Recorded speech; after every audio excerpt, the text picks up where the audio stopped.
লাগেনি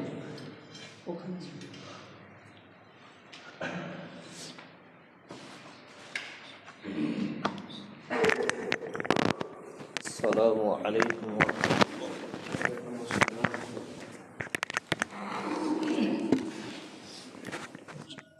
اللهم بارك اللهم رب هذه الدعوة محمد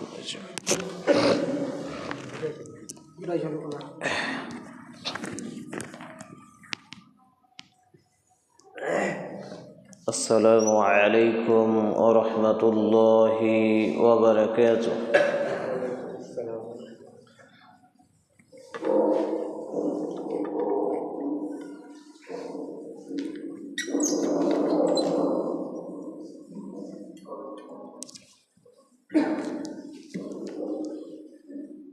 إن الحمد لله نحمده ونستعينه ونستغفره ونعوذ بالله من شرور أنفسنا ومن سيئات أعمالنا من يهده الله فلا مضل له ومن يضلل فلا هادي له ونشهد أن لا إله إلا الله وحده لا شريك له ونشهد أن محمدا عبده ورسوله. أما بعد فإن خير الحديث كتاب الله وخير الهدي هدي محمد صلى الله تعالى عليه وسلم وشر الأمور محدثاتها وكل محدثات بدعة وكل بدعة ضلالة وكل ضلالة في النار.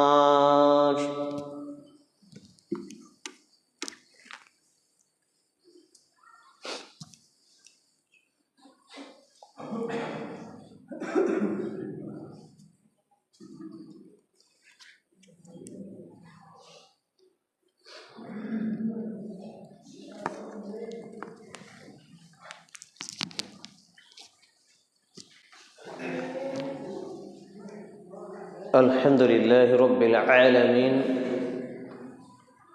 والصلاة والسلام على رسوله الكريم وعلى آله وصحبه أجمعين. أما بعد قال الله تعالى في كلامه المزيد والفرقانه الحميد: أعوذ بالله السميع العليم من الشيطان الرجيم. بسم الله الرحمن الرحيم. اقرأ باسم ربك الذي خلق خلق الإنسان من علق اقرأ وربك الأكرم الذي علم بالقلم علم الإنسان ما لم يعلم. الآية. عن أنس بن مالك رضي الله تعالى عنه قال: قال رسول الله صلى الله عليه وسلم: طلب العلم فريضة على كل مسلم. رواه ابن ماجه بسند صحيح. رب اشرح لي صدري ويسر لي أمري واحلل عقدة من لساني يفقهوا قولي. رب أبشر ولا تؤشر وتمم بالخير. ربي زدني علما ربي زدني علما ربي زدني علما. যাবতীয় প্রশংসা গুণগান গুণকীর্তন হামদ ও শান একমাত্র আল্লাহ রাব্বুল আলামিনের নিমিত্তে, যিনি এক ও একক ওয়াহদাহু লা শারীক খালিক এবং মালিক, বিশ্বজাহানের আইনদাতা, জীবনদাতা, মৃত্যুদাতা, বিধানদাতা। যে আল্লাহ রাব্বুল আলামিন এখন পর্যন্ত আমাকে আপনাকে বলা চলা হাঁটা খাওয়া শোনা দেখা সহ অসংখ্য অগণিত নিয়ামত দিয়ে ভরপুর করে রেখেছেন, যার প্রশংসার ধারা শেষ করা অসম্ভব। তারই প্রশংসা করত আন্তরিকতার সাথে একটা ছোট্ট ভাষা, ছোট্ট শব্দ মুখ দিয়ে উচ্চস্বরে পুরুষ হিসেবে উচ্চারণ করি। আসুন আমরা বলি ফেলি আলহামদুলিল্লাহ। অতঃপর অসংখ্য দরুদ ও সালাম শান্তি ধারা বিবর্ষিত হোক নবী মুহাম্মদুর রাসূলুল্লাহ সাল্লাল্লাহু আলাইহি ওয়াসাল্লামের প্রতি। আমরা সকলেই উচ্চ স্বরে সুন্দর করে পাঠ করি আল্লাহুম্মা সাল্লি আলাইহি আল্লাহুম্মা বারিক আলাইহি সাল্লাল্লাহু তাআলা আলাইহি ওয়াসাল্লাম। এর লাইট যদি থাকে তো লাইটগুলো জ্বালিয়ে দিন। তো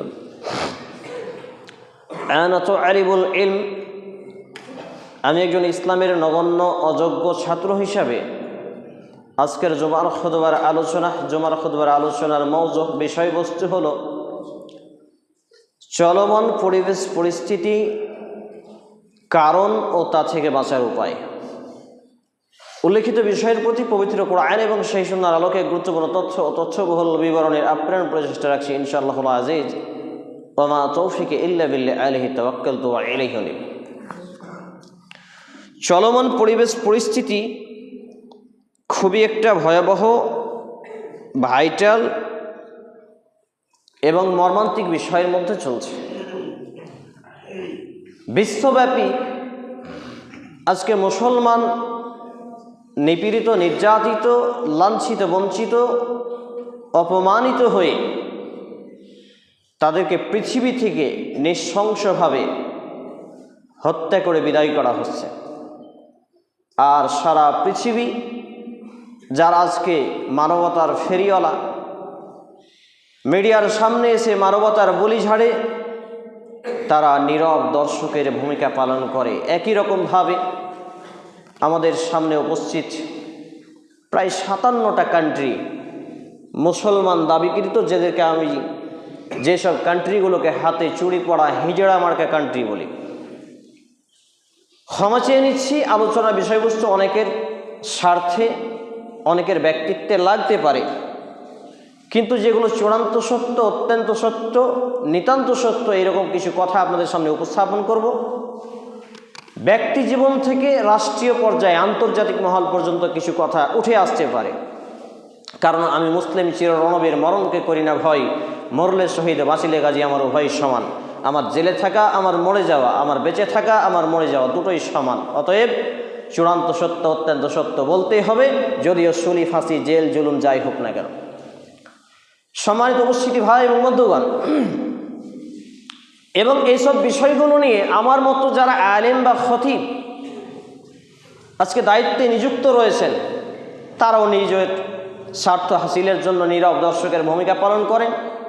সত্য কথা বলেন না, কখনো মসজিদের কমিটির ভয়, কখনো মাদ্রাসা কমিটির ভয়ে, কখনো গ্রাম্য সর্দার মডেলের ভয়ে, কিংবা কখনো পুলিশ প্রশাসনের ভয়ে তারা মুখে কুলু পেটে বসে আছেন, অথচ মুখে কুলুপ পাটার কথা ছিল পেচ্ছাপ পায়খানা করার পরে। আর এই কুলুফ তারা মুখে ধরে বসে আছে, যার জন্য আজকে মুসলমান বিশ্বব্যাপী লাঞ্ছিত, পদদলিত, বঞ্চিত এবং খুন, হত্যা, রাহাজানির মধ্যে নিপীড়িত, নির্যাতিত হয়ে জীবন কাটাচ্ছে। এর সূক্ষ্ম কিছু সমীক্ষা রয়েছে, সেগুলোকেই আজকে পর্যালোচনা করব। এবং আরেকটি বিষয় ক্লিয়ার করে নিই যে जुमा का खुतबा का मौजू छोटा होना चाहिए, लेकिन छोटा का मतलब ये नहीं कि आधा घंटा में ख़त्म किया जाए। আমাদের সমাজে জুমার খুতবার বিষয়বস্তু আধ ঘন্টায় শেষ করার যে সিস্টেম, এটা কোরআন এবং হাদিসের বিধান নয়, এটি মানুষের বানানো বিধান। অতএব খুতবা 2-4-10 মিনিট ওভারটেক হবে, এটা হচ্ছে বিধান। একটা বিষয় ধরেছি, বিষয় শেষ করব, কারণ আপনার এখানে আমি বারবার আসবো না। জীবনে একবার সুযোগ হয়েছে, আল্লাহ হয়তো না জানি কবে সুযোগ করবেন। চলে আসি মূল আমার আলোচনার দিকে। বিশ্বব্যাপী নিপীড়িত, নির্যাতিত শুধু এখন হচ্ছে তা নয়, ব্যাকে চলে যান। এই সময় থেকে, আজ থেকে 1500 বছর আগে, 1445-46 বছর আগে, যখন নবী মুহাম্মদ রাসূলুল্লাহ সাল্লাল্লাহু আলাইহি ওয়াসাল্লাম পৃথিবীর বুকে আগমন করেননি, তার পূর্ব মুহূর্তে চলে যান। সেই সময়টাকে বলা হতো আইয়ামে জাহেরিয়া। সেই সময়ের মানুষের কোনো জান, মাল, নারীর সতীত্ব, ইজ্জত, আব্রু, কোনো হেফাজত ছিল না, সুরক্ষা ছিল না। সেই সময়টাকে বলা হয় আইয়ামে জাহেরিয়া বা অন্ধকারের যুগ। এই আইয়ামে জাহেরিয়া আলোচনা শুরু করার আগে দুটো বিষয় আপনাদেরকেও বলতে হচ্ছে। সেটা হচ্ছে, যারা হাঁটু গেড়ে বসে আছেন হাঁটু ছেড়ে দেবেন, হেলান দিয়ে বসে আছেন হেলান ছেড়ে দেবেন। কারণ জুমার দিনে রুলস অফ ল, সিস্টেমেটিক বিধান হলো আপনি হাঁটু গেড়ে বসতে পাবেন না, হেলান দিয়ে বসতে পাবেন না, এবং ভর করে বসতে পাবেন না, স্ট্রং হ্যাবিট হয়ে বসে থাকেন। অনেক বাবাজিরা যে চায়ের দোকানে বসে, বিভিন্ন আড্ডাখানায় বসে পার্লামেন্টের মতো ঘন্টা ঘন্টা বেলাকে বেলা শেষ করে দেন, বিরক্ত হন না, কিন্তু জুমার খুতবায় 2-4 মিনিট হলেই একটু আলসা চলে আসে, ঘুম চলে আসে। মূলত এটা আপনার দুর্বলতার পাশাপাশি শয়তান আপনাকে এই কাজে সাহায্য করে, নাউজুবিল্লাহি মিন জালিক। তো সেই আইয়ামে জাহেলিয়াত সময়কালটাতে একটা নারীর ইজ্জত আবরুর কোনো হেফাজত ছিল না, কিন্তু নবী মুহাম্মদুর রাসূলুল্লাহ সাল্লাল্লাহু আলাইহি ওয়াসাল্লামের উপরে the first most important topic and subject হিসেবে একটি মাত্র লফজ, একটি মাত্র শব্দ, একটি মাত্র আয়াত আল্লাহ রাব্বুল আলামিন রিলিজ করলেন। সেটা কি ছিল?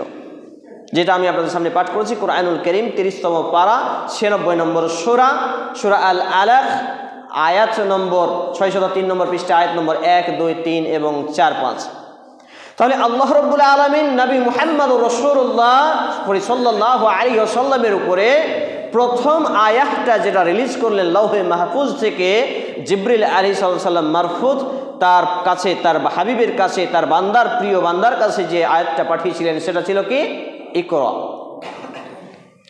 এই ইকরা শব্দটা আল্লাহ রাব্বুল আলামিন রিলিজ না করে, নাজিল না করে, অবতীর্ণ না করে অন্য শব্দ তো দিতে পারতেন নাকি?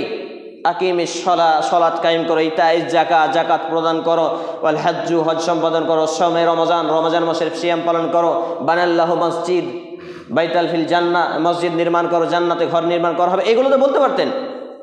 কিন্তু আল্লাহ রাব্বুল আলামিন কোনো কিছু নাজিল করলেন না। খুব গুরুত্ব সহ মনোযোগ দেন।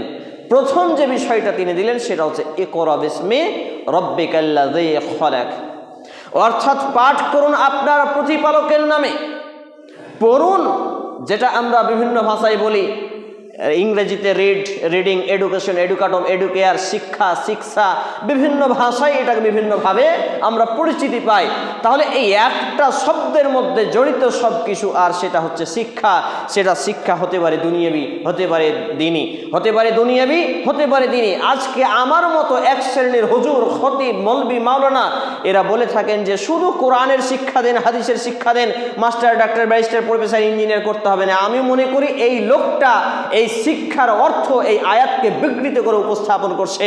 আমি এটাকে এভাবে বলেছি, আপনি যখন মুসলমান ঘরে জন্মগ্রহণ করেছেন, অন্যরা, অন্য ধর্মাবলম্বীরা শুধু দুনিয়া অর্জনের জন্য, শুধু দুনিয়াকে স্বার্থ হাসিলের জন্য master, doctor, barrister, professor, engineer আরও কিছু ডিগ্রি অর্জন করবে, দুনিয়ার জীবনকে ডেভেলপ করার জন্য, তার দুনিয়া পর্যন্ত সীমাবদ্ধ থাকা পর্যন্ত সে শুধু দুনিয়াবী শিক্ষা নেবে। কিন্তু আমার এবং আপনার যখন মুসলমান ঘরে জন্মগ্রহণ হয়েছে, আমাকে এবং আপনাকে যখন আল্লাহ রাব্বুল আলামিন মুসলমান পরিচয় দেওয়ার একটা মুজিজা দিয়েছেন, নিয়ামত দিয়েছেন, তাহলে আমাকে এবং আপনাকে তাদের থেকে, অর্থাৎ ভিন্ন ধর্মাবলম্বীদের থেকে কয়েক গুণ বেশি পড়াশোনা করতে হবে।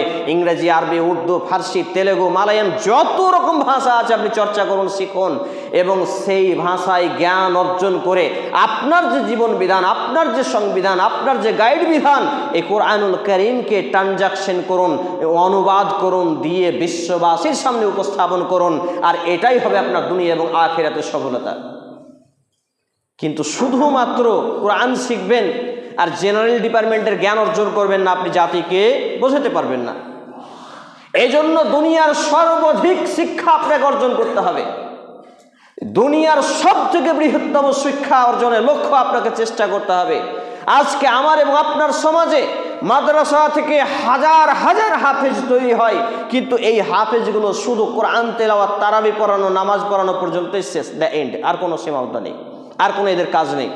মাস গেলে বেতন নিয়ে জীবন কাটিয়ে দেওয়া, সংসার, ছেলে মেয়ে পালন করা। বৃহত্তম চেতনা, বৃহত্তম লক্ষ্যের উদ্দেশ্যে শিক্ষা অর্জন করতে হবে। সেই বৃহত্তম চেতনা এবং বৃহত্তম লক্ষ্য উদ্দেশ্য কি হতে হবে? আমার এবং আপনার ছেলেকেও অবশ্যই আলেম বানানোর পরে, হাফেজ, কারি, মাওলানা বানানোর পরে তাকে কলকাতা হাইকোর্টের মতো, মালদা হাইকোর্টের মতো, বিভিন্ন হাইকোর্টের মতো যে বিভিন্ন জায়গায় কোর্ট রয়েছে, জজ কোর্টের মতো বিভিন্ন জায়গায় গিয়ে যাতে সে ওকালতি করতে পারে, জাজমেন্ট দিতে পারে, এই পর্যায়ের জ্ঞান অর্জন করতে হবে। ব্যারিস্টার হতে হবে, যে কোনো ডিগ্রি, যত উচ্চতর শিক্ষা হোক তাকে অর্জন করতে হবে। কিন্তু কখন? তাকে আল্লাহ ভীতি, তাকওয়া, পরহেজগারিতা, ইনসাফ, আদাল এর জ্ঞান দেওয়ার পরে। অর্থাৎ আপনার ছেলে যদি আল্লাহ ভীতি, তাকওয়া, পরেজগারি, ইনসাফ, আদলের পরিপূর্ণ জ্ঞান পেয়ে যায়, এরপর দুনিয়ার সে যত বড়ই ক্ষমতাধর হোক না কেন, সে মানুষের প্রতি জুলুম করবে না, অন্যায় করবে না, রাহাজানি করবে না, যেমন মক্কার কাফেররা করত, যেমন সেই সময়ের আবু জাহল, আবু লাহাব করত, যেমন সেই সময়ের ফিরআউন, নমরুদ করত। এই পর্যায়ের নেককারজনক, বর্বরজনক কোনো কাজে যুক্ত হবে না। এই জন্য আমি বলেছি, আপনার ছেলেকে, আপনার মেয়েকে দ্বীনি শিক্ষা দিন, এবং দ্বীনি শিক্ষা দেওয়ার পাশাপাশি দুনিয়াবি শিক্ষাও দিন। দুনিয়াবি শিক্ষার মাধ্যমে সে তার জাতিকে ফিরিয়ে আনবে, কনভার্ট করবে, ব্যাকআপ নেবে। কিন্তু আমাদের লক্ষ্যই ছোট, কি? যেটা কানা, ন্যাংড়া, খোঁড়া এই ছেলেটাকে মাদ্রাসায় দেয় কেন? চেহে চিন্তা কোনো রকম ভাবে যাতে তার জীবনটা কেটে যায়, সংসারটা চলে যায়। অধিকাংশই বাপ মায়ের এই চিন্তাধারা দেখবেন, যেই ছেলেটার মেধা ভালো, যেই ছেলেটার চর্চা ভালো, যেই ছেলেটার জ্ঞান ভালো, যেই ছেলেটার আমল ভালো, আখলাক চরিত্র সুন্দর ভালো, এই ছেলেটাকে মাদ্রাসায় দেয় না। একে মাস্টার, ডাক্তার, ব্যারিস্টার, ইঞ্জিনিয়ার। পরিশেষে এই ছেলেগুলো যখন 2-4 টাকা হয়, বেশি একটু উপার্জন করতে শেখে, তখন এই ছেলেগুলো তার বাপ মাকে লাথি দিয়ে ঘর থেকে বের করে দেয়। দেখবেন হাজার হাজার প্রুফ আছে, শত শত ফোন কল আছে আমার কাছে এই সমাধানের জন্য।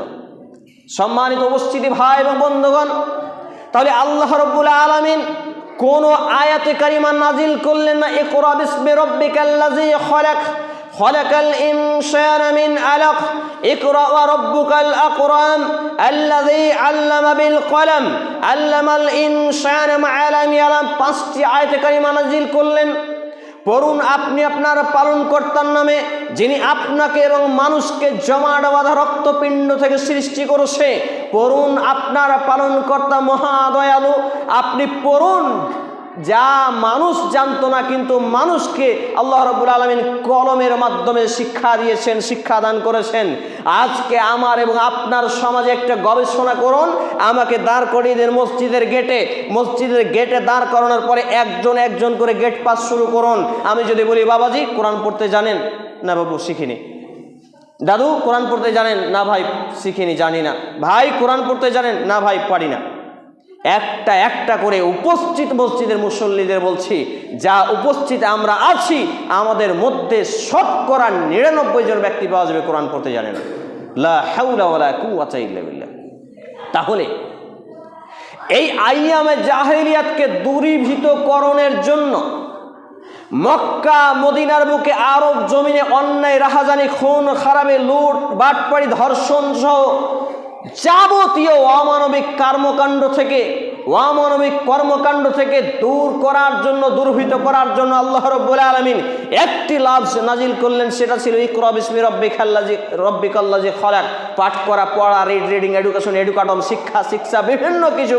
তাহলে আজকে তাম বিশ্বের মধ্যে মুসলমানকে সন্ত্রাসী, জঙ্গি, দেশদ্রোহী, আতঙ্কবাদী বলার রহস্য হলো মুসলমানরা তাদের সাংবিধানিক জ্ঞান, ধর্মীয় সংবিধান কুরআনুল কারীম, দেশীয় সংবিধান কনস্টিটিউশন অফ ইন্ডিয়ার সংবিধানের জ্ঞান তারা রাখে না। যার জন্য আজকে মুসলমানরা সেই জ্ঞান অনুপাতে জীবনযাপন করে না। আর যখনই তারা জীবনযাপন করে না, তখন তাদেরকে দেশদ্রোহী, আতঙ্কবাদী, মাওবাদী এই বিভিন্ন কিছু বলে তাদেরকে জেলে পচিয়ে মারা হয়, তাদেরকে হত্যা করা হয়, আরও কিছু করা হয়। কারণ মুসলমান তো মুসলমানই নয়। আমি যদি বোঝাতে না পারি, আমি ব্যর্থ। আমার ভাষা যদি আপনারা বুঝতে না পারেন, আমি নিজেকে খুবই কোণঠাসা বোধ করছি। কারণ কোনো কিছু ইবাদত আল্লাহ রাব্বুল আলামিন দিলেন না। আপনাকে নামাজের ইবাদত দিলেন না, আপনাকে মসজিদে আসার ইবাদত দেননি। সর্ববৃহৎ, সর্বপ্রথম, দ্য ফার্স্ট এবং মোস্ট ইবাদা হলো শিক্ষা অর্জন করা। এটাই বোঝাতে চাচ্ছি। যখন আপনি কোরআন এবং সুন্নাহর বেসিক ইলম অর্জন করবেন, তাওহীদ শিরকের পার্থক্যকরণ করতে পারবেন, সুন্নাহ বিদআতকে যাচাই বাছাই করে মান্যতা করতে পারবেন, হালাল হারাম, জায়েজ না জায়েজ এইরকম বিষয়গুলোকে যখন আপনি পার্থক্যকরণ করতে পারবেন, চিহ্নিতকরণ করতে পারবেন, এ অনুপাতে আপনি জীবন চালাবেন, আপনার আদল ইনসাফ থাকবে, ন্যায় নিষ্ঠা থাকবে, তাকওয়া আল্লাহ ভীতি পরেশগারিতা অর্জিত হবে। এমতো অবস্থায় আপনি ব্যক্তিগত জীবন পারিবারিক জীবন গঠন করবেন। আপনি যখন ব্যক্তিগত জীবন পারিবারিক জীবন গঠন করলেন, আমি তখন ব্যক্তিগত জীবন পারিবারিক জীবন গঠন করলাম। তাহলে ব্যক্তিগত জীবন পারিবারিক জীবন আপনি করলেন, আমি করলাম, ওই করলো, সেই করলো, করতে করতে একটা ইসলামী সমাজ গঠন হবে। পড়ি সুবহানাল্লাহ। কিন্তু আমরা অনেকেই সাংগঠনিকভাবে, হোক সেটা ইসলামিক নামকরণের সংগঠন, হোক সেটা রাজনৈতিক নামকরণের সংগঠন, বিভিন্নভাবে আজকে আমরা সমাজে, আমরা দেশে শান্তি ফিরিয়ে আনতে চাই। কিন্তু আল্লাহর কসম, 429 নম্বর মসজিদে, আপনাদের মসজিদে খুতবা, ইতিমধ্যে 16খানা বই লেখা হয়েছে, ইতিমধ্যে 700+ বক্তব্য প্রদান করা হয়েছে। এতে আমার তিক্ত একটি অভিজ্ঞতা, সেটা হচ্ছে শিক্ষা ছাড়া কোনো কিছু গড়া সম্ভব নয়। এই জন্য আমি জাতিকে বলে থাকি, আপনাকে গড়তে হলে পড়তে হবে, আর পড়ার পরে লড়তে হবে। কারণ লড়া আর পড়া ছাড়া কোনোদিন জাতিকে গড়া যায় না। আজকে জিহাদি মুসলমানদের বলা হয় কেন? মুসলমানরা জিহাদের শাব্দিক আবিধানিক অর্থ নিজেরাই জানে না। কারণ আল্লাহু আকবার বলে কোনো অমুসলিমকে হত্যা করা জঘন্যতম অপরাধ, হোক সেটা হাজি গাজি পাজি নামাজি বেনামাজি। কখনো কোনো অমুসলিমকে হত্যা করা তো দূরের কথা, একটা কুকুর ছাগল বিড়ালকে অন্যায়ভাবে হত্যা করার পারমিশন ইসলাম দেয় না। ইসলামের সৌন্দর্য হলো, রাস্তা দিয়ে হাঁটছেন, আপনার রাস্তায় একটা কষ্টকর কাঁটা ঢিল পাথর পড়ে আছে, আপনার পায়ে লেগেছে, আপনি এই কামনা করতে পারেন না অন্যের পায়ে লাগবে। কারণ রাস্তা দিয়ে হিন্দু খ্রিস্টান ডোম চামার মেথর হাজারো ধর্মাবলম্বী মানুষ যাতায়াত করবে, আপনি এটা সরিয়ে ফেলবেন। এটা ছিল ইসলামের আদর্শ। কিন্তু আপনি রাস্তার ধারে বাড়ি করেছেন, বাড়ি জায়গা আপনার রাস্তার ধারে, 1.5 হাত ছেড়েছেন, আর 1.5 হাতের শেষ মাথায় একটা সীমানা পুঁতে দিয়েছেন। কেন পুঁতেছেন? আপনার রাস্তায় বাইক না যায়, টোটো না যায়, গাড়ি না যায়, মানুষ না হেঁটে যায়। তাহলে আপনার মধ্যে তো ইসলামের সৌন্দর্য ফুটে ওঠে না। তাহলে বিশ্ব মিডিয়া তো আপনাকে সন্ত্রাসী বলবেই নাকি? ব্যক্তিত্ব দিয়ে, ব্যবহার দিয়ে আজকে ইসলামের সৌন্দর্য ফুটিয়ে তোলার কথা। আপনি ফেসবুক জুড়ে দেখতে যান, আজকে যে কোরআনকে নিয়ে অবমাননা করেছে একজন কাফের, আমি তার নামটা নিতেও ঘৃণাবোধ করি। সে যেই দলের যেই ব্যক্তি, যত বড় ক্ষমতাধর ব্যক্তি হোক না কেন, যেই ব্যক্তি এই কাফের কোরআনকে কটু মন্তব্য করার সাহস পায় কি করে আপনি জানেন? মূলত মুসলমানদের মধ্যে হিংসা তৈরি হয়েছে, মুসলমানদের মধ্যে শিক্ষার অভাব দেখা দিয়েছে। কারণ আজকে আমার মতো ব্যক্তি যখন দাড়ি রাখে, আপনার সমাজে একটু ভালোভাবে চলতে চাই, তখন ওই সমাজ থেকেই আপনি বলেন কত বড় মুসল্লির বেটা, মুসল্লি মুখে দাড়ি রেখেছে, দেখেই জঙ্গি লাগে। আপনি এই উপাধি দিয়েছেন। কারণ আপনার মুসলমানের লেভেল হওয়া উচিত ছিল এক, টুপি দাড়ি পাঞ্জাবি এই ড্রেসিং কোড আপনারও হওয়া উচিত ছিল মুসলমান ঘরে জন্মগ্রহণ করার পরে। কিন্তু মুসলমান তো আজকে খিচুড়ির মতো, খিচুড়িতে দেখেন না যখন যেমন তখন তেমন সবজি দিয়ে ঘন্টমন্ট করা হয়, মুসলমানদের ইমানের অবস্থা তেমন। মুসলমান আজকে এক কালারে নেই, মুসলমানে আজকে এক প্ল্যাটফর্মে নেই। তাদের সবার মুখে দাড়ি থাকলে বলুক তো দাঁড়িয়ে লোকটা জঙ্গি, পারবে বলতে? ভয় পাবে। আপনাকে ক্ষতিও করতে হবে না, ভয় পাবে। আপনি সবাই কোরআন পড়তে জানেন, সবাই মাদ্রাসা মুখে মসজিদ মুখে, বলুক তো মসজিদ মাদ্রাসায় জঙ্গিবাদের শিক্ষা দেওয়া হয়। কিন্তু বলে কেন? আমার আপনার মতো 2-4-10 কোটি টাকার মালিক ন্যাংটা, যাকে আমি বলে থাকি, এইসব গরুখোর ব্যক্তিরাই ইসলামকে এবং মুসলমানদেরকে কোণঠাসা করে। কোথায় আছেন আপনি? কখনো রাজনৈতিক দলের চামচামি করতে গিয়ে, কখনো দুনিয়া হাসিলের বিভিন্ন পদ উন্নতি করতে গিয়ে, দুনিয়ার জীবনকে ডেভেলপ করার জন্য তারা আজকে দাড়ি টুপি পাঞ্জাবিওয়ালা আলেমদেরকে কোণঠাসা করে। এই জন্যই আপনার কোরআনকে নিয়ে কটু মন্তব্য করে। সম্মানিত উপস্থিতি ভাই এবং বন্ধুগণ, সার্বিক দিক মিলিয়ে কোরআন এবং সুন্নাহর বেসিক ইলম, এই আপনার ব্যক্তিগত জীবন থেকে আন্তর্জাতিক মহল পর্যন্ত আপনি তদন্ত করে দেখুন। আজকে আপনার মসজিদ বৃহত্তম একটা মসজিদ, এত বড় মসজিদ, শুক্রবারের দিন, স্পেশালিস্ট দিন, সাপ্তাহিক ঈদ, সাপ্তাহিক আঞ্জুমান বলা হয় এটাকে। অথচ এই দিন সকাল সকাল ফার্স্ট টাইম মসজিদে আসার গুরুত্ব, ফজিলত, মর্যাদা, মাহাত্ম্য এর কই জ্ঞান কই? কাতারে প্রতিযোগিতা হওয়ার কথা। মনে করুন ভারতীয় প্রধানমন্ত্রী এখন একটা ঘোষণা করলো, যেই ব্যক্তি আপনাদের মালদার এলাকার বিডিও অফিসে ফার্স্ট টাইম যাবে তাকে এত কোটি টাকার চেক দেওয়া হবে। আরে 8 দিন আগে থেকেই লাইন দিয়ে দিবেন, আর ঠান্ডা যা হবে হোক, ল্যাপ কাঁথার দরকার পড়বে না। কি হবে না? লা হাওলা ওয়ালা কুওয়াতা ইল্লা বিল্লাহ, তার থেকে বেশি ফ্যাসিলিটি দিয়েছেন নবী মুহাম্মদুর রাসূলুল্লাহ সাল্লাল্লাহু আলাইহি সাল্লাম। বলবো সংক্ষেপে বলি, সেটা হচ্ছে শুক্রবারের দিন ফার্স্ট টাইম ফরজ গোসলের মতো গোসল করা, সাদা সুন্দর ধবধবে পোশাক পরিধান করা, মিসওয়াক করা, আতর সুগন্ধি লাগানো, সাজুগুজু, শুক্রবারে স্পেশালিস্ট একটা ড্রেস থাকতে হবে, একটা পোশাক থাকতে হবে, পায়ে হেঁটে মসজিদে আসা, মসজিদে এসে বাড়ি থেকে বের হওয়ার সময় বিসমিল্লাহি তাওয়াক্কালতু আলাল্লাহি লা হাওলা ওয়ালা কুওয়াতা ইল্লা বিল্লাহ পাঠ করার পরে মসজিদে এসে ডান পাটা আগে ভরে আসসালাতু ওয়াসসালামু আলা রাসূলিল্লাহ আল্লাহুম্মা ইফতাহ লি আবওয়াবা রাহমাতিক, এই দোয়ার প্রথম অংশ আমার মতো খতিব, মুফতি, মাওলানা সহ হাজার হাজার লোকই জানে না। সাধারণ মানুষ তো অনেক দূরের কথা। কিতাবুল আদাব সুনানে আবু দাউদ গ্রন্থে আমার লেখা প্রথম বই হে আমার বোন সকল 3য় অধ্যায় দোয়া অধ্যায়ে বর্ণিত হয়েছে। সম্মানিত উপস্থিতি ভাই এবং বন্ধুগণ, আমি বলতে চাচ্ছি এই মসজিদে এসে আসার পরে এটাকে বলে মেম্বার। মেম্বারের সামনাসামনি হয়তো ইমামের জায়গা বা ছেড়ে দিলেন, একটু শুরু হলো বসার নিয়ম, হচ্ছে বসার নিয়ম, ডান দিকে চলে গেল বসতে বসতে, আবার বাম দিক চলে গেল, একটা কাতার, দ্বিতীয় কাতার ডান দিক চলে গেল, আবার বাম দিক, আপনি এসেই পিলারের ওইখানে সুন্নাত শুরু করলেন, এটা বিধান হলো? তারপর আপনি এসে সুন্নাত পড়তেই থাকলেন মাসনা মাসনা, দুই দুই করে, কতক্ষণ পর্যন্ত? যতক্ষণ আজান শুরু হয়নি। আজান শুরু হলো, আপনি আজানের জবাব দিলেন, এতে মর্যাদা রয়েছে, ফজিলত রয়েছে, জান্নাত অজীবের মর্যাদা পর্যন্ত রয়েছে। এবারে খুতবা শুরু হলো, মনোযোগ সহ খুতবা শুরু করলেন।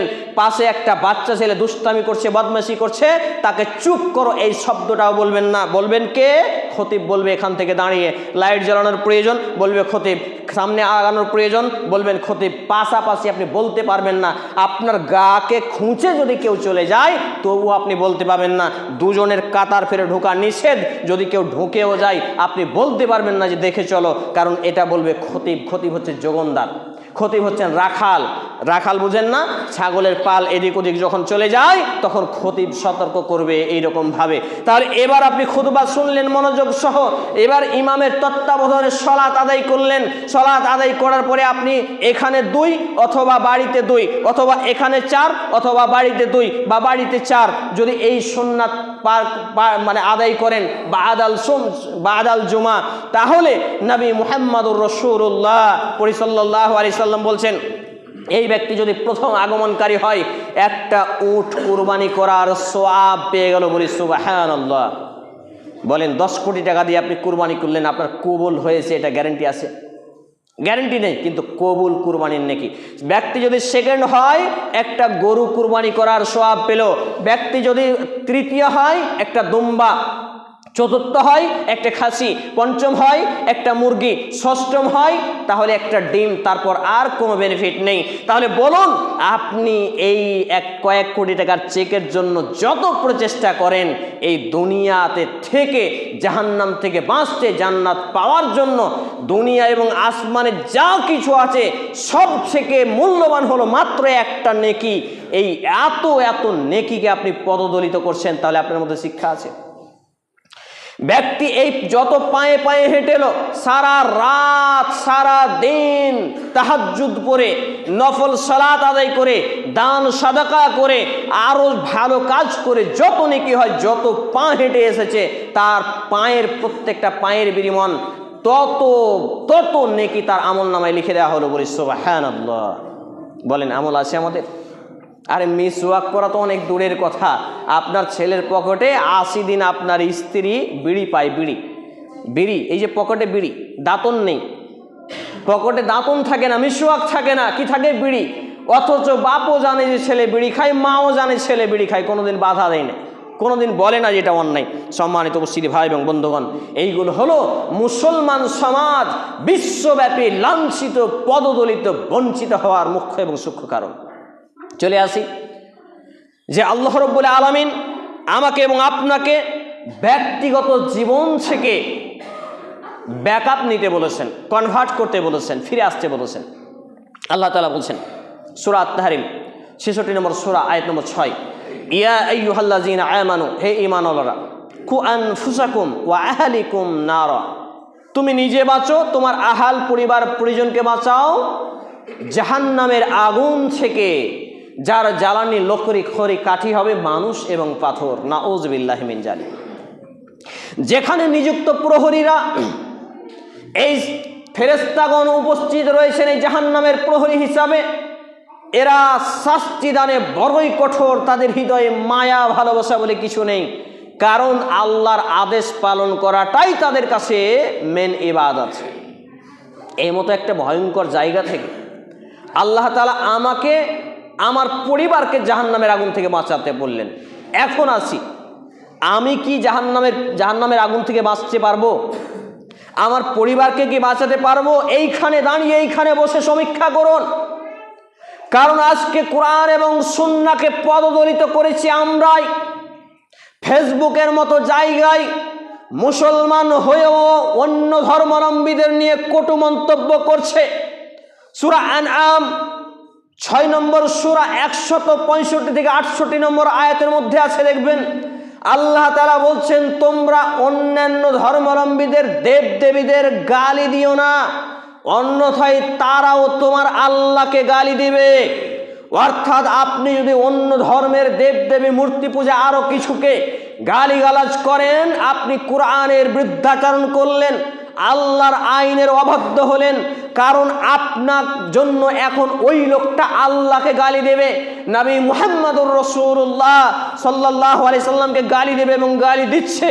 নবী মুহাম্মদ সাল্লাল্লাহু আলাইহি সাল্লামের নামে বিভিন্নভাবে কার্টুন আঁকছে, বিভিন্নভাবে কার্টুন এঁকে অশ্লীল নোংরা ভাষা লিখছে এবং ওইগুলোকে ছড়াচ্ছে, কমেন্ট করছে, রিপ্লাই দিচ্ছে। আমার আপনার ঘরের গরু খাওয়া, খাতনা করে দেওয়া ছেলে মেয়েগুলো তার কমেন্ট দিতে দিতে দাঙ্গা ফাসাদ তৈরি হচ্ছে। আমি এই জন্য বলেছি, সোশ্যাল মিডিয়া অ্যাভয়েড করুন, নিউজ চ্যানেল বয়কট করুন, কোরআন সুন্নাহ আঁকড়ে ধরুন। আর সোশ্যাল মিডিয়া ঘাঁটতে এদের মতো ব্যক্তির জন্য আজকে মুসলমান এবং ইসলাম প্রশ্নবিদ্ধ। ওই ব্যক্তিটাকে জিজ্ঞেস করলে হয়তো শুক্রবারে ঠিকভাবে নামাজ পড়ে না, 5 ওয়াক্ত নামাজ যে অনেক দূরের কথা, পেচ্ছাপ করে মুতে পানি পর্যন্ত নেই না, এই লোকটা ইসলাম নিয়ে কথা বলছে আর অন্যরা এই লোকটার জন্য ইসলামকে প্রশ্নবিদ্ধ করছে। আজকে সমীক্ষাটা আমার এবং আপনার মধ্যে ঘুরিয়ে দিন। অন্য ধর্মাবলম্বীরা আমাকে এবং আপনাকে দেখে ইসলাম চিনে, কোরআন হাদিস বুঝে নয়। আরে আপনি যদি কোরআন হাদিস না বুঝেন, তাহলে তারা কি আপনার কোরআন হাদিস বুঝবে? শুক্রবার করে এলেও কম করে মাসে 4টা দিন আসেন নাকি? ওয়াজ নসিহত বিভিন্ন কিছু শুনেন, এত কিছু শোনার পরে 5 ওয়াক্ত নামাজি হতে পারলেন না, কোরআনটা শিখতে পারলেন না, দাড়িটা হস্তকে মুক্ত হলো না, টাকনুর উপরে পোশাক হলো না। এক ভাই বলছিলেন যে নামাজের সময় নাকি প্যান্ট গুটিয়ে ফেললেই হবে। সহিহ আল বুখারী হাদিস নাম্বার 813, 814, 815 এবং আরো কয়েকটি হাদিস বর্ণিত হয়েছে কিতাবুল আজান 10 নম্বর পর্বে, যে সালাতরত অবস্থাতে প্যান্ট, হাতের জামা কোনো কিছু ফোল্ড বা ভাঁজ করে রাখা যাবে না। আপনি শুধু সালাতরত অবস্থায় নয়, সিফাতুন সালাতুন নবী আল্লামা নাসিরুদ্দিন আলবানী রাহমাহুল্লাহ হাদিসের ব্যাখ্যা নিয়েছেন তার গ্রন্থে, যে শুধু সালাতরত অবস্থায় নয়, কোনো অবস্থাতে কোনো মুসলমান প্যান্ট জামাকে গুটিয়ে ফোল্ড করে রাখতে পাবে না, কেটে ফেলতে হবে। এটা অপচয়। অনেক সময় শয়তানে সুসুড়ি দেয়, একবার নামিয়ে নে, একটা বেটি ছেলে দেখলেই বলবে একবার নামিয়ে নে, তখন নামিয়ে নেবেন, অতএব কেটে ফেলে দিতে হবে। অথচ অনেক নামাজি নাকি বলেন যে গুটিয়ে নামাজ পড়লেই হবে। সম্মানিত উপস্থিতি ভাই এবং বন্ধুগণ, কোরআন হাদিস যদি আপনি না বুঝেন, আপনি না মানেন, তাহলে অন্য ধর্মাবলম্বীরা কি কোরআন হাদিস পড়ে বুঝে? ওরা আমাকে এবং আপনাকে, আপনার চরিত্র ব্যবহার দেখেই বুঝে। যে এটা কিভাবে? 2 ভাইয়ে জমি নিয়ে দ্বন্দ্ব, আপনাদের মায়ের পেটের ভাই, 2 ভাইয়ে জমি নিয়ে বিবাদ, এক ভাইকে হত্যা করে দিল। ঘটনা আছে কি আছে না? নিউজ পড়েন কি পড়েন না? হাজারো ঘটনা। তাহলে এইগুলোই তো সন্ত্রাসী কর্মকাণ্ড নাকি? আমার মতো ব্যক্তি যখন হক কথা বলে, খুতবা বক্তব্য একটু কণ্ঠ জোরালো সুরে হক কথা বলে, তখন আপনি মসজিদ কমিটি, মাদ্রাসা কমিটি, গ্রাম্য সর্দার মডেল, মেম্বার প্রধান, আরো কিছু, অথচ আপনি মুসলমান, আপনি বলছেন এই লোকটাকে আর দ্বিতীয়বার খুতবা দিতে দেবে না। তার কে শত্রু হলো? আমি এই জন্য বলি, অন্য ধর্মাবলম্বীদের চেয়ে ইসলামের শত্রু যুগে যুগে মুনাফিকরাই ভয়ঙ্কর। অন্যরা ইসলামের ক্ষতি করতে পারেনি, কিন্তু এই মুনাফিকরা ইসলামের ক্ষতি বেশি করেছে। আপনি দেখেন, নবী মুহাম্মদুর রাসূলুল্লাহ সাল্লাল্লাহু আলাইহি সাল্লামের উহুদ প্রান্তে যে রক্তাক্ত শরীর, দাঁত মুবারক ঝরেছিল, এর পেছনে রহস্য কি? হাজার হাজার সাহাবী শাহাদাত বরণ করেছিলেন। এর পেছনে রহস্য কি? আরে পড়াশোনা তো করেন না, ইসলামের ইতিহাস পড়েন, তাহলে তো বুঝবেন। অন্যরা না বুঝে যদি আপনাকে কোনো কিছু করেও তবুও আপনি বিশ্বের কাছে কারো না কারো কাছে মাথা তুলতে পারবেন, কিন্তু আপনার মুনাফিকরা যখন অন্যায় করবে তখন আপনি বিশ্বের কাছে মাথা তুলতে পারবেন না। মাথা এরকম করতে হবে।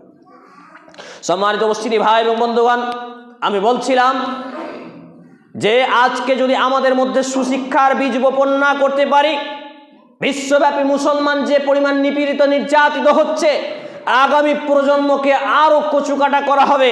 আজকে অনেকেই বলছে না, দুই সরকার নীরব দর্শক, মুসলমানদের ছেলেরা বিভিন্ন রাজ্য থেকে লাশ হয়ে ফিরে আসছে। আমি এই বক্তব্য 10 বছর আগে দিয়েছিলাম। মুসলমানের বাচ্চা, তুমি কোনো রাজনৈতিক দলের চামচামি করিও না, হোক না যত বড় মুসলমান লেভেলে সেই নেতা বা পার্টি।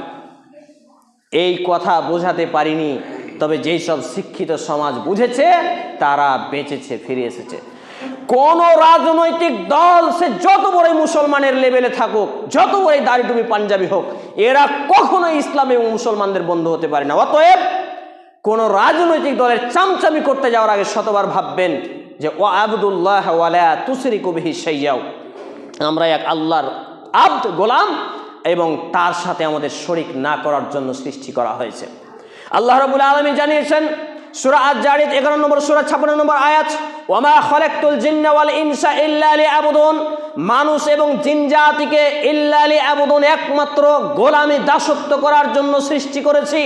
অর্থাৎ গোলামি দাসত্ব করতে হলে আমাকে এবং আপনাকে পড়তে হবে, পড়ার পরে লড়তে হবে, অন্যায় অপকর্ম রাহাজানির বিরুদ্ধে লড়তে হবে, লড়ার পরে গড়তে পারবো। আজকে আমি এবং আপনি মসজিদে আসি, মসজিদে এসে খুতবার সময় 2 মিনিট ওভারটেক হয়ে গেলে মাথা ব্যথা, বারবার শুধু মাথায় ঘুরপ্যাক খায়, মৌলভী সাহেব নামে না কেন, খুতবা শেষ করে না কেন, এতক্ষণ লাগাচ্ছে কেন? কিন্তু আপনাকে এক্ষুনি একটা অনুষ্ঠান, একটা ক্রিকেট, ফুটবল, আরও কিছু জায়গায় দাঁড় করিয়ে দেন, খাওয়া দাওয়া, স্ত্রী, পরিবার, টাকা পয়সা, উপার্জন সব ভুলে যাবেন, গোসল পানি, কিন্তু মসজিদে এলেই সমস্যা। এই টেন্ডেন্সি আমার এবং আপনার মধ্যে থেকে তখনই দূরীকরণ হবে যখন আমার এবং আপনার মধ্যে তাকওয়া আল্লাহভীতি পরেশগারিতার বীজ বপন হবে, যখন সুশিক্ষা অর্জিত হবে।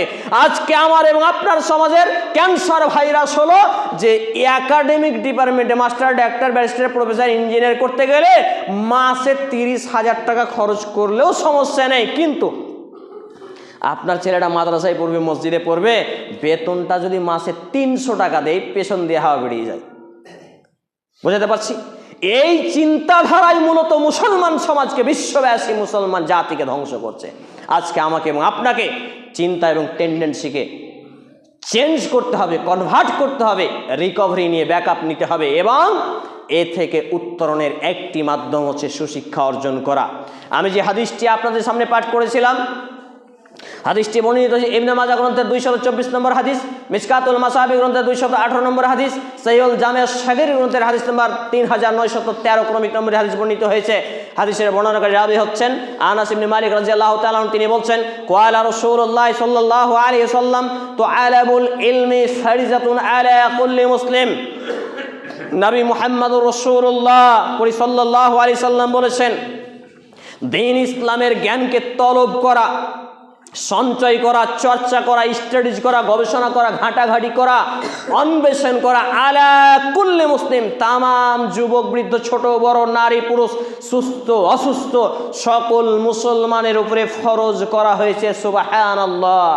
তাহলে কুরআনুল কারীম 30তম পারা 603 নম্বর পৃষ্ঠা 96 নম্বর সূরা আয়াত নম্বর 1 থেকে 5 সূরা আল আলাকের প্রুফ পেলাম। আমাকে এবং আপনাকে প্রথম ইবাদত হিসাবে যেটা দেওয়া হয়েছিল শিক্ষা গ্রহণ করা। নাম্বার 2, এই হাদিস থেকে প্রুফ পেলাম, প্রমাণ পেলাম মুসলমান জীবনে শিক্ষা অর্জন করা ফরজ। আর আরেকটি আয়াত থেকে প্রুফ পেলাম যে নিজেকে এবং নিজের পরিবারকে জাহান্নাম থেকে বাঁচাবো। আমি বাঁচাবেন, আপনি বাঁচাবেন, আপনি বাঁচাবেন, এই করতে করতে ইসলামী সমাজ, শান্তির সমাজ আসবে। কোনো অমুসলিমের সাথে লেনদেনে আপনি খারাপ ব্যবহার করতে পাবেন না, হুমকি ধমকি দিতে পাবেন না, চলাফেরায় দুর্ব্যবহার করতে পাবেন না। এটা ইসলামের আদর্শ। এই আদর্শ যখন আপনার বাস্তবায়ন হবে, ইসলাম বিশ্বব্যাপী জয়লাভ করবে ইনশাআল্লাহ তাআলা। আজকে সৌদি আরবের বুকে হিন্দু আছে কি নেই? প্রায় 2 কোটি হিন্দু বসবাস করে, কিন্তু তাদের মন্দির ভাঙে না, তাদের মূর্তি পূজায় বাধা দেয় না, তাদের ধর্ম পালনে বাধা আছে না, পূর্ণ স্বাধীনতা আছে। তবে হ্যাঁ, এটা সত্য যে এক শ্রেণীর রাজনৈতিক রাজনৈতিক দল আছে যে সর্বদা সাম্প্রদায়িক বীজ বপন করে, সর্বদা সাম্প্রদায়িক সম্প্রীতি নষ্ট করে, দেশে দাঙ্গা লাগানোর চেষ্টা করে। কেউ আপনার পায়ে পা চাপাতে এলো, আপনি পাটা পেছনে টেনে ফিরে চলে আসবেন, ওইখানে যদি পা চাপিয়ে কথা বলতে যান বিপদে পড়বেন। অতএব পড়াশোনায় মগ্ন হন, সোশ্যাল মিডিয়া ব্যবহার করুন, ব্যবহার কমিয়ে দিন। এই সোশ্যাল মিডিয়া ব্যবহার কমিয়ে বিশেষ করে ফেসবুক আর যতগুলো নিউজ আসে প্রায় নিউজ দালাল, আজকে বিভিন্ন রাজনৈতিক দলের দালাল, এই সব নিউজগুলোকে বয়কট করুন। আর মুসলমানদের মধ্যে ভ্রাতৃত্ব ভালোবাসা রাখুন, প্রতিবেশী হিন্দু খ্রিস্টান যাই হোক তার প্রতি ভ্রাতৃত্ব ভালোবাসা রাখুন, তার বিপদে পাশে দাঁড়ান।